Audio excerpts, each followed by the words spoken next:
distances and things of this type and understand that. Okay, so that gets me to the point where what we have to do is we have to develop the theory, the mathematical theory that supports these kinds of activities. And some of you are probably asking now, saying, those are nice pictures and things, well, what does he mean by mathematical theory? So let me just take one area. Let me take high dimensional data and develop a little bit of mathematics which will give you an insight into high dimensional data. And it turns out that my intuition was developed in low dimensions. And I have a very good feel for two-dimensional data and a reasonable feel for three-dimensional data. But my intuition was totally wrong when you get to high dimensions like 10 or 20. And I'll show you why. So here I've drawn a cube, a unit cube. And if you look at a unit cube in any dimension, its volume is 1 unit of that dimension, right? But what would happen if you took a sphere of radius 1 and went up to higher and higher dimension? Well, if you write the integral for the volume of this sphere, and as you start to raise the dimension, it turns out the volume goes to 0. Okay, that surprised me. Now, once you think about it a little, it'll become obvious.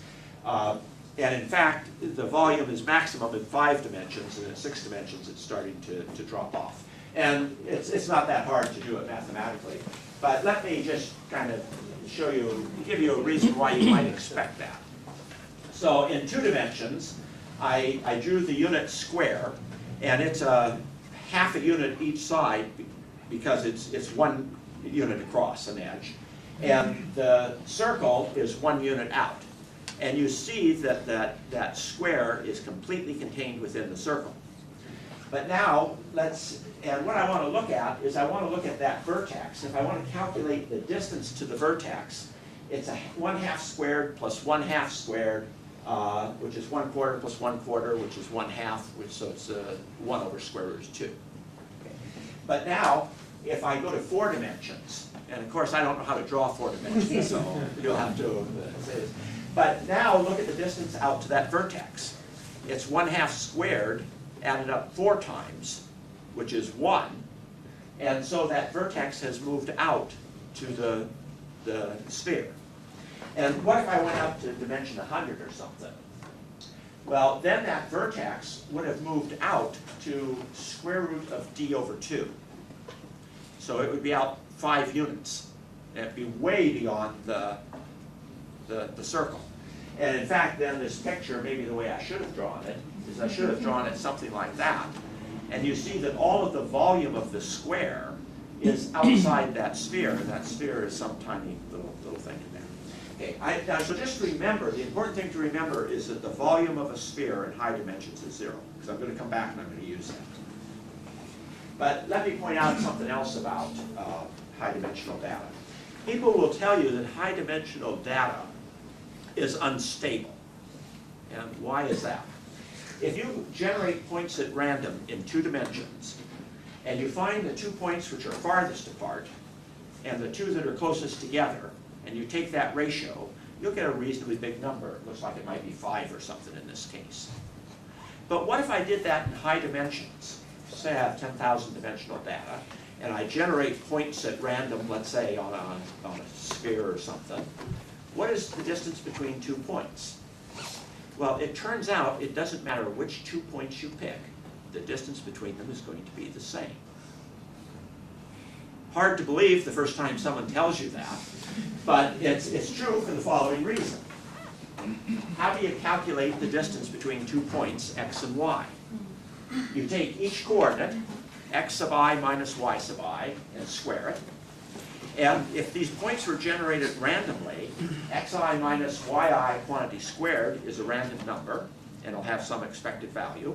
And what you're going to do is you're going to add d of them, say 10,000 of them up, and the law of large numbers says that the answer you get is going to be highly concentrated about the expected value. So this is why when you pick 2 data points in high dimensions and calculate the distance between all points are the same distance apart. Which says it'll be a little awkward to cluster. Yeah. Okay. So let me go back to my sphere. let's consider a Gaussian probability distribution. And this is a distribution in just one dimension. And you'll notice it's a probability distribution. The maximum probability occurs at the origin. And all of the probability mass lies within maybe 3 standard deviations. I'm assuming I have a Gaussian. So it's all in there, and there's just a little bit out of the tails. What happens if this Gaussian was a high-dimensional Gaussian? So it drops off in each dimension, 10,000 dimensions. Okay? Well, what's the probability mass in a sphere, a unit sphere, of radius 1? Well, I write the integral and I integrate it. But because that sphere of radius 1 has 0 volume, the integral is going to be 0. There is no probability mass centered around the origin. Okay? The maximum probability it occurs at the origin, but there's no probability mass around the origin because there's no volume around the origin. Okay? So in order to get a non-zero integral, you're going to have to increase the radius of that sphere until it has a non-zero volume. And when does this occur? Well, it occurs at about square root the number of dimensions. Okay? And if you go a little bit beyond that, there will be no probability mass because the probability density falls off exponentially fast. So what there's going to be a small ring around the origin, a distance square root d, which has all of the probability mass of that Gaussian. Okay? Now, when you think about it, you're going to say, yeah, that's obvious once you think about it. But I didn't think about it at first. You know, it took me a while to understand this. But suppose this Gaussian is unit variance. And let's say I'm generating data. So let's say I have 2 processes.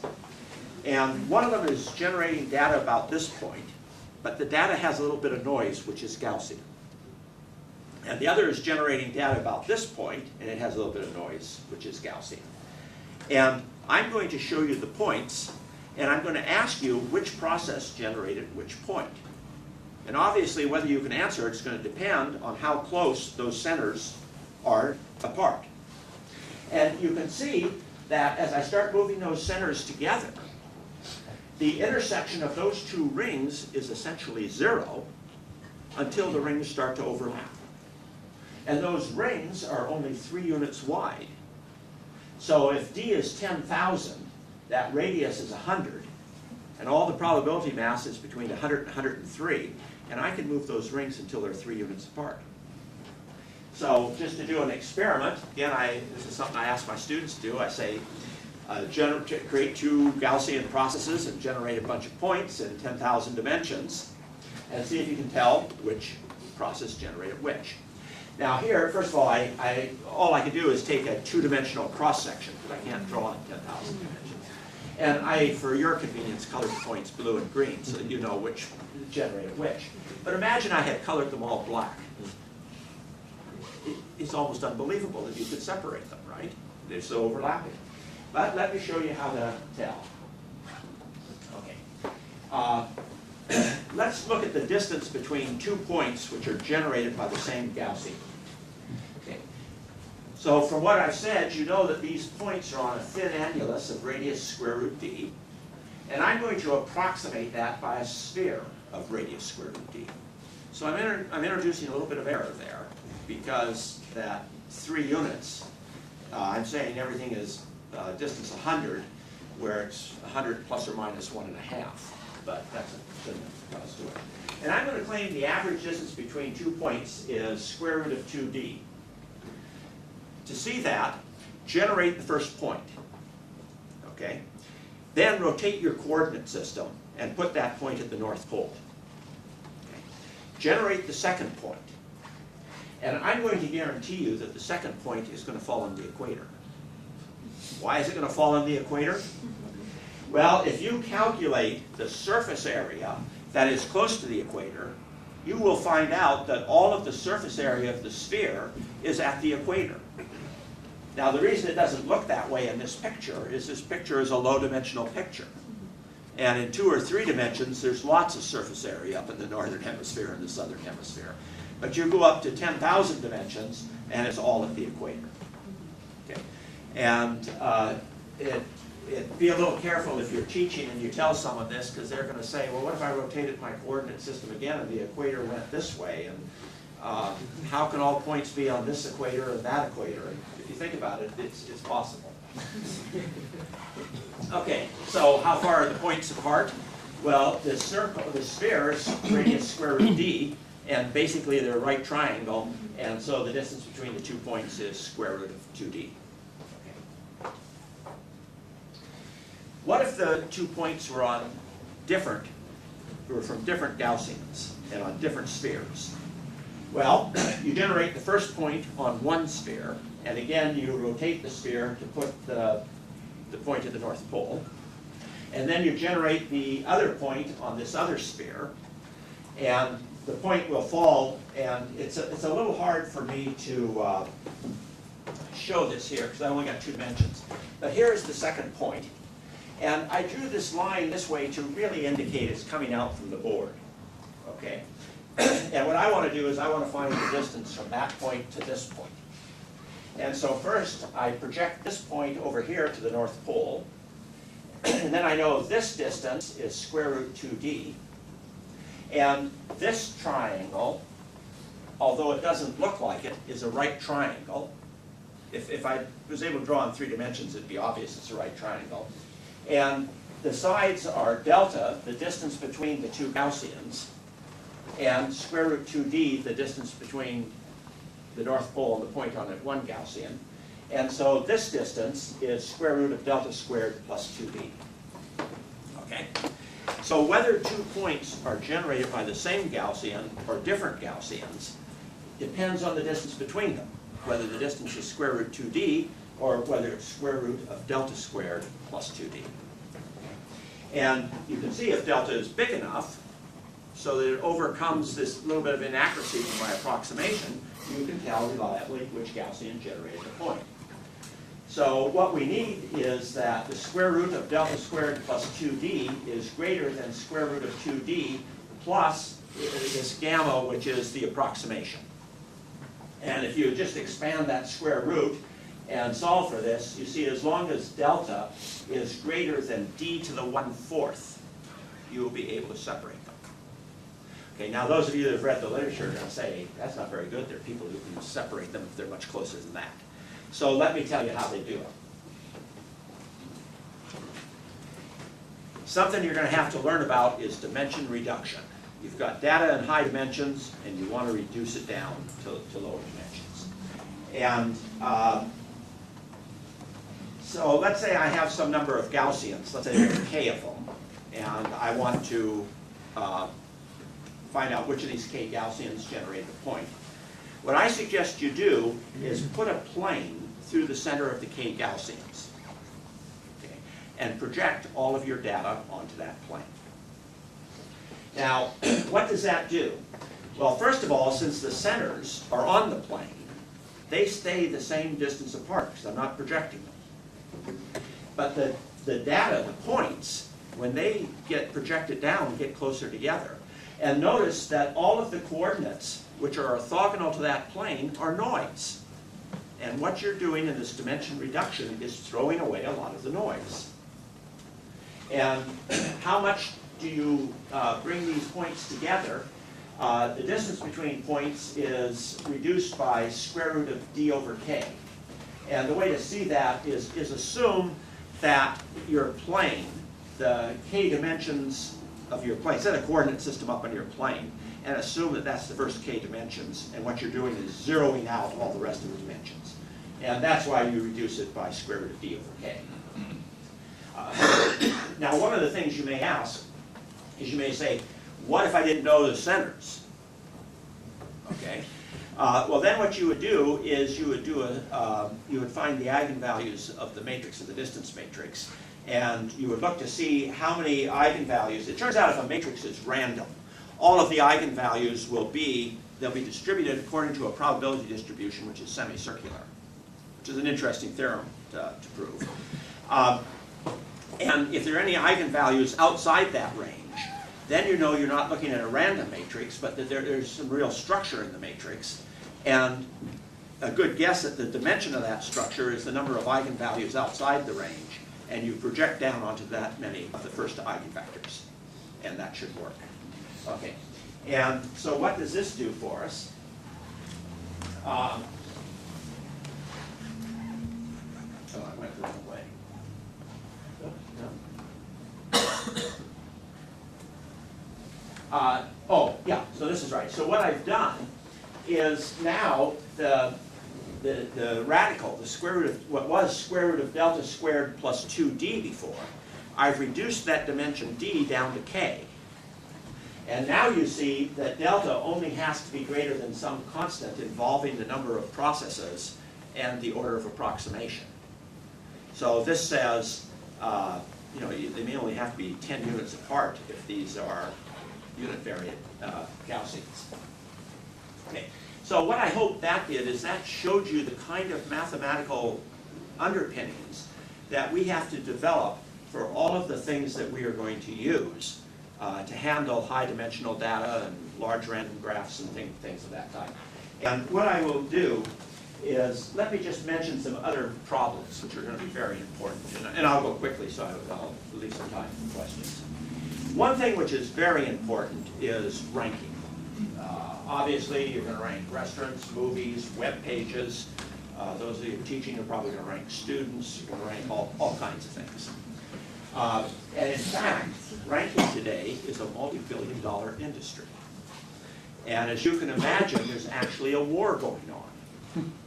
There are people who are trying to improve their ranking, and there are people who are trying to do objective rankings and not let you improve your ranking. And this is a major research area. So just very quickly, the way PageRank works is the web is a directed graph. Each node represents a web page, and if there's a link from one to another, there's a directed edge. And the way to rank is to do a random walk on this graph and look at the stationary probability, the frequency with which you hit a vertex, and that's its PageRank. Okay. Now the difficulty here is, what does the random walk do if it reaches a vertex with no out edges? And the other thing is, how are you ever going to reach a vertex which has no in edges? So the way that problem was solved is they said, okay, with probability about 15%, we're going to restart our random walk. So no matter where you are, you're going to go to this restart node. With 85%, you will randomly pick an edge with uniform probability. And once you go to restart, you will randomly go to a vertex picked uniformly at random. Now there are lots of variations of this. There's a personalized PageRank, where instead of, when you restart, instead of going to a vertex picked uniformly at random, you can assign some probability distribution or something like that. Okay. So now, what do? Suppose you wish to increase the PageRank of vertex V. Well, you can come to me and pay me a little fee, and I will give you some lessons. One of the things you may want to do is capture the restart. And the way you do this is you buy a large number of websites, and you set their links all pointing to the web page that you want to raise the PageRank for. And just to tell you about this industry, you can go out there, and so there's a company that has a web page and it goes bankrupt. That web page is still out there and it gets a lot of hits. And so it has some value. And there are people who sell these web pages. And in fact, you can buy 10,000 web pages and not pay for them for 30 days. You take them and look and see which ones you want to keep and which ones you don't, and you only pay for the ones you want. Okay, that's how sophisticated this area is. And what you do is you track the flow through there and keep only the ones which have high PageRank. Also, if you're at a university, if you're a student, beware of somebody who calls you up and says, look, we noticed your sports website. Suppose you're in a volleyball club, and we would like to support you, and we're willing to give you $150, but would you just put something on your web page that you're supported by us and put a link to our web page? Okay? Well, for a student club, $150 is a fair amount of money, and why not? Well, all of a sudden, if this is Cornell, which has a high page rank, this person who's selling sports tickets, page rank all of a sudden went up. It's a very cheap way for them to do it. So there's all kinds of activities like this going on. So one of them is capturing the restart. The other is to capture the random walk. Suppose the random walk happens to get to your website. Well, don't have any links going out, just have a self-loop and keep it. Okay? Now, search engines are smart enough not to follow self-loops. So you have to do a little bit more sophisticated. You have to have two websites and you have a loop of links too, right? You got it. Okay. So, to capture the restart, I already told you about that. Let's look at capturing the random walk. So here what I did is I normalized let's say the walk into your website is 1. And so your page rank is 1, and with probability 8.5 it goes on, and probability 1.5 it goes to restart. Now, what happens if I put another vertex in there, call them x and y, and you can write down the two equations, because now if you go, when the walk gets to x, with probability 8.5, it either continues on or goes to y. That's the first, it's one of the equations. And if it gets to y, with probability 15% it restarts, otherwise it goes to x. And you solve those two linear equations, and what you get is your page rank went from 1 to 1.56. Great. If I can do that, why can't I raise it arbitrarily? Well, it turns out that if you put too many vertices into this process, too many of these loops, and the page rank starts getting too high, so much goes into the restart that things don't go up. But you can get about 6.7. That's what you can get out of that process. So, this raises the question, if you're a search engine company, what are you going to do? How are you going to prevent these things? And one thing you might do is you might say, instead of using PageRank, let's use something called discovery time. Let's look at how long it takes to first hit your page. Because once the walk hits your page, your discovery time is determined. And if you capture the walk at your page, it has no effect. So that eliminates capturing the walk. And the way I can at least restrict how much you're creating a web farm is I can now make the restart very, very small. So instead of 15%, I'll make it 1%. And to get the same impact, you have to buy, instead of 10,000 web pages, you have to buy 150,000. Okay? But some of the things, interesting questions, is there some way to rank vertices in a directed graph so that someone cannot disturb the ranking?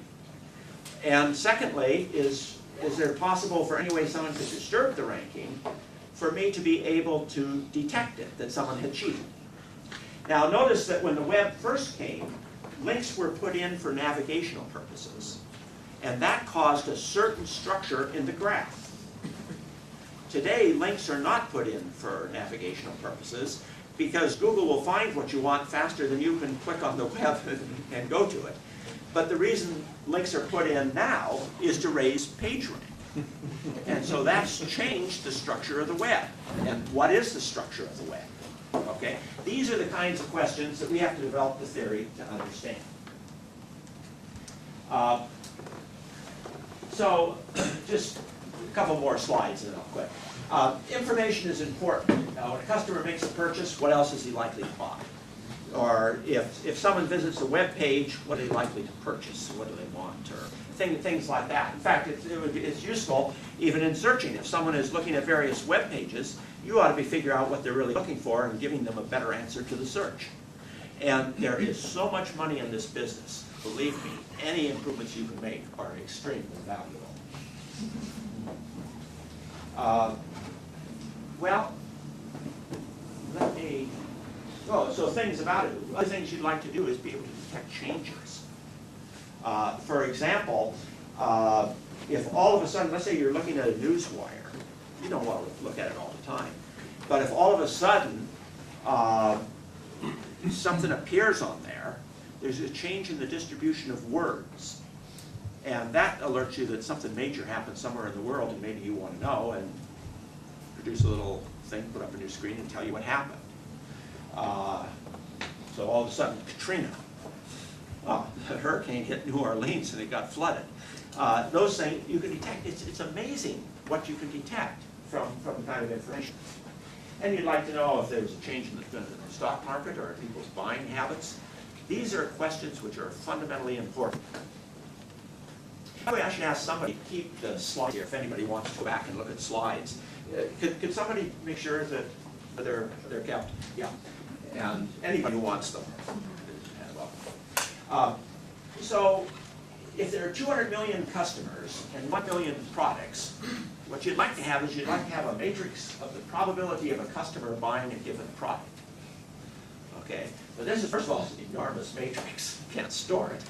But secondly, how are you going to fill in an entry? If I'm one of those 200 million customers and I buy one item, how are you going to fill in the other million entries for me? Well, if all you have, if there's no structure, there's probably no way that makes sense that you can do this. But what you should do is create an underlying model of how people buy things. Okay, and suppose your model is the following. Things, the possible purchases I could make fall into 100 categories. And so the way I make a purchase is I first decide I'm going to purchase a car. And I go to the category of car, and then I'm going to purchase something from that category. And so now that probability matrix factors into a matrix of 200 versus 100 of times 100 versus a million. Okay, in other words, it's a rank 100 matrix. It's not a high rank matrix. And one of the things you can now do is this part of the matrix, this million products, you're not going to calculate those probabilities from an individual customer. You're going to take all 200 million customers and look at their purchasing habits and use that to fill in that matrix. And now all you have to do is figure out from a customer, from their purchase, is what their probability of categories are. And that's a much easier problem. Okay. So there are things like that. And it's probably true that customers fit into categories. That your buying patterns of selecting categories are maybe similar, and you can do things like that.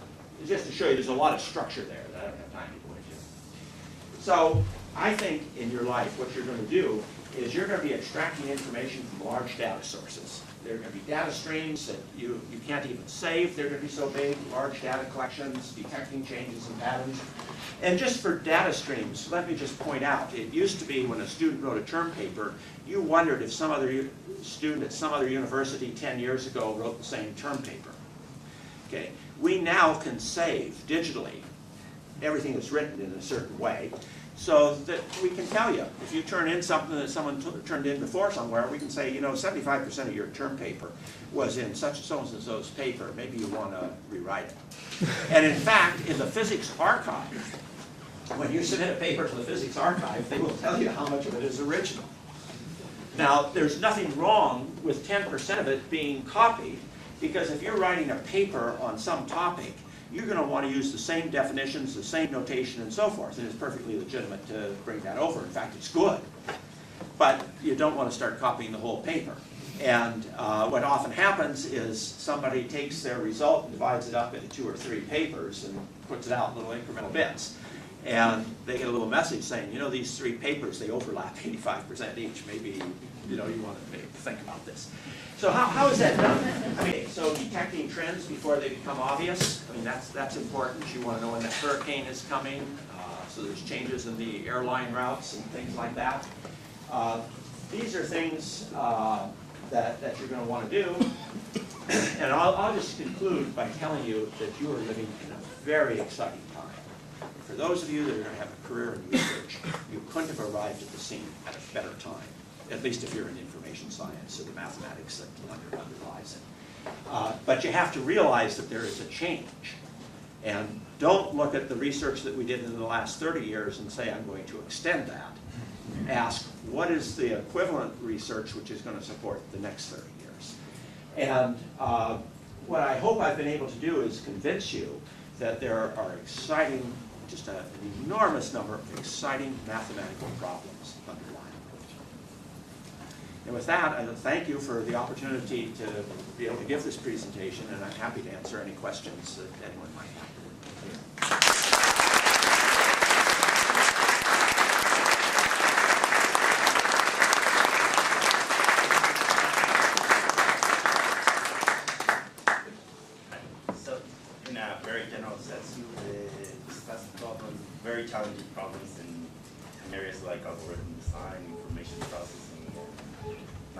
model. I wonder whether you have any insight on whether there are any challenging problems for complexity theory that arises in an area like complexity theory that arises with Right.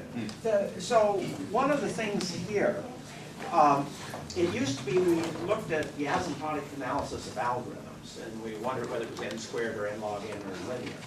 But now we're looking at problems where you can't even look at all of the data. And the place where I think cryptography and randomness and things like that comes in is how do you select the portion of the data that you're going to look at? So my answer is yes, there are enormous numbers. One of them, let's say I have a sparse matrix, and I have this 100 million by 200 million matrix, and I want to do an eigenvalue decomposition. Okay, somehow it must be the case that I don't have to look at the whole matrix, that I ought to be able to figure out what is the important piece of it, and extract from it randomly some matrix, which if I do a decomposition of, I can get the decomposition of this one. So their problems are a little bit different than the traditional things we looked at. But yes, the mathematical tools of that area are going to be very important. Yeah. No, and by the way, that's an area that hasn't run its course yet. Oh yeah, of course. We don't know how to solve Yeah. in the Yeah. tradition. Yeah. I mean, that's one that I would be in if I were young. Great area. Yes. Yeah. They ask which do you think are the, let's say, three courses that any computer science should have on this night? Yeah, excellent question. No, it is good because I got to tell you, faculty are very conservative, and when they put courses in place, they don't want to. So, but I'm not at my own institution, so I can answer.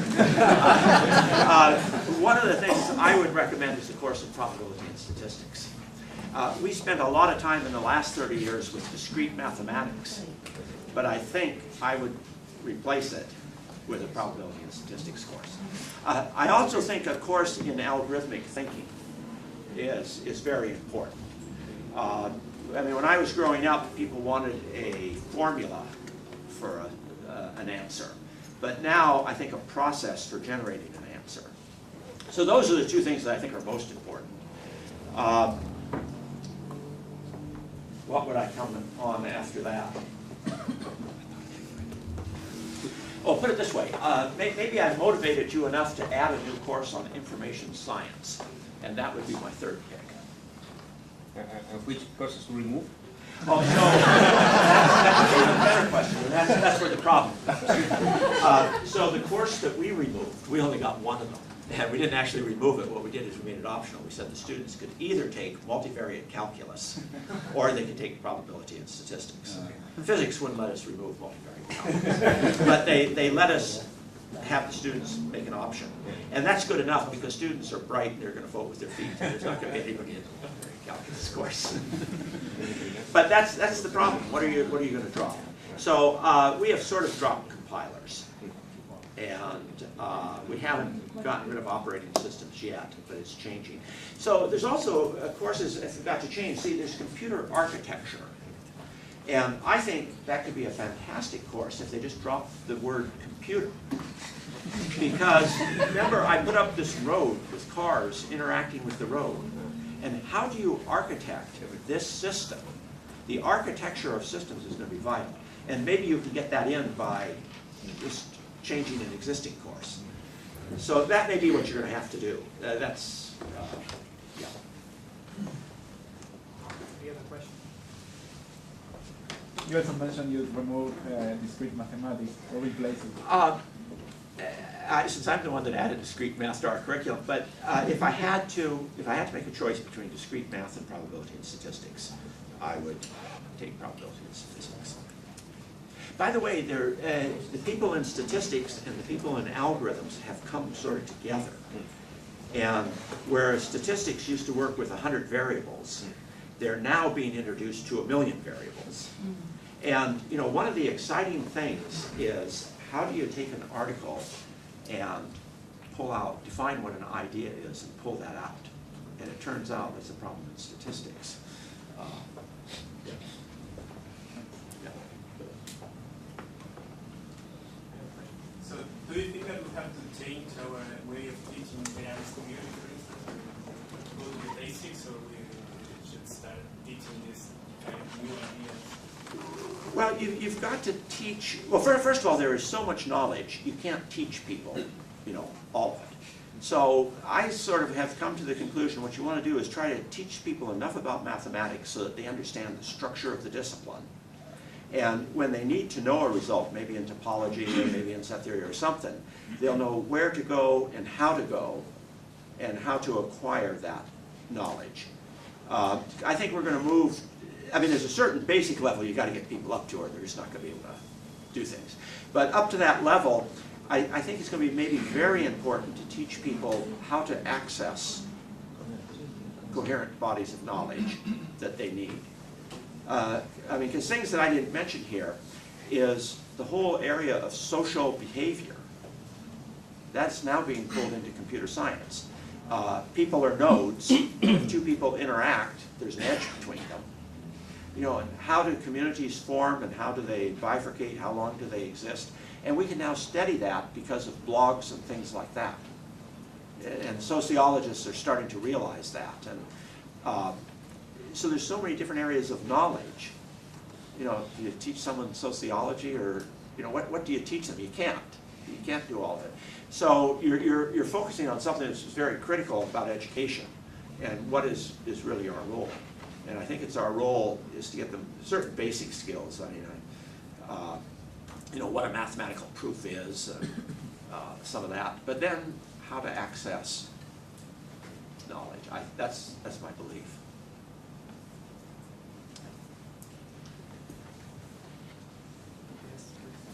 In those times when we had computation going on in one computer, you were programming for one computer, you had automata theory for thinking about the compilers and the syntax of the computation programming you will be doing, and then a diagram of the flux of the computation and so on. Now the computation will be going on in a multitude of platforms, things interacting, Right. Data that you don't have in hand. Do you envision any change in the formal way we have to think about that when thinking about how to program that computation? Yeah, one of the things that I learned about computing is it's not the multiplications and divisions and so forth where the time is spent. But the time is spent in getting information from one part of the computation to another.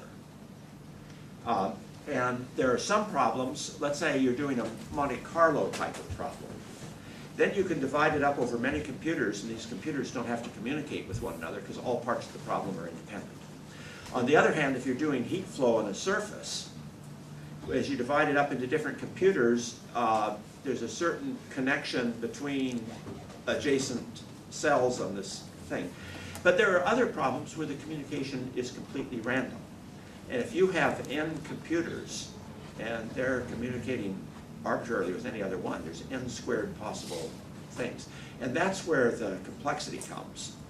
And I think understanding that and which problems fall into which category, and how do we handle them is probably an important thing. And they're just once you get on the net, there's just so many interesting problems that it's an important area. I think it's wide open, but it's a little different than the computing that I taught, during my career. So we have time for the last two questions.